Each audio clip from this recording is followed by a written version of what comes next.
అందరికీ welcome back to our channel. ఈరోజు మనం ఈ వీడియోలో మానిటైజేషన్ అవ్వకపోయినా కానీ మన ఛానల్కి మనీ వస్తాయా అనే విషయాన్ని తెలుసుకుందామండి. ముందుగా అయితే యూట్యూబ్లోకి వెళ్ళి మీ ఛానల్ ఓపెన్ చేయండి. వ్యూ ఛానల్ మీద క్లిక్ చేయండి. క్లిక్ చేసిన వెంటనే ఈ విధంగా మీకు ఛానల్ అయితే ఓపెన్ అవుతుంది. రైట్ మోస్ట్ కార్నర్లో 3 డాట్స్ ఉన్నాయి కదా, ఆ 3 డాట్స్ని క్లిక్ చేయగానే షేర్ అనే ఆప్షన్ వస్తుంది. దాని ద్వారా కాపీ లింక్ అనే ఆప్షన్ వస్తుంది. సో కాపీ లింక్ చేసుకుని ఉంచుకోండి. తరువాత ఈ విధంగా Y2 అనే యాప్ని ప్లేస్టోర్లో డౌన్లోడ్ చేసుకోండి.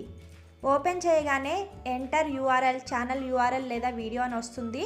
అక్కడ మీరు కాపీ చేసిన లింక్ని పేస్ట్ చేసి గో అని క్లిక్ చేయండి. క్లిక్ చేయగానే మీ ఛానల్ డీటెయిల్స్ అని వస్తాయి. కిందకి వెళ్తే ఎస్టిమేటెడ్ రెవెన్యూ కూడా వస్తుంది. ఇక్కడ ఎస్టిమేటెడ్ రెవెన్యూ వచ్చేటప్పటికి $1113 చూపిస్తుంది కదండి. దీన్ని రూపీస్లో కన్వర్ట్ చేస్తే ఆల్మోస్ట్ 1 lakh దాకా వస్తుంది. ఇది జస్ట్ ఎస్టిమేషన్ క్యాలిక్యులేషన్ మాత్రమేనండి. అంటే ఇది రియల్ మనీ కాదు. మనకి యాడ్స్ జనరేట్ అయినా కానీ దాని ద్వారా మనీ అయితే యూట్యూబ్కి కానీ మనకి కానీ రావు.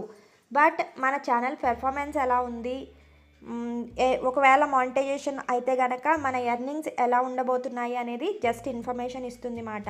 సో $1100 అంటే $113 అంటే 1 lakh వరకు ఉంటుంది. దాంట్లో 50,000 మనకు వస్తాయి, 50,000 మనకి యూట్యూబ్కి వెళ్తాయి అన్నమాట. ఇన్ కేస్ మానిటైజేషన్ అయితే కనుక Y2 అనేది అఫీషియల్ కాదు, మనకి క్యాలిక్యులేషన్ పర్పస్కి మాత్రమే యూజ్ అవుతుందండి.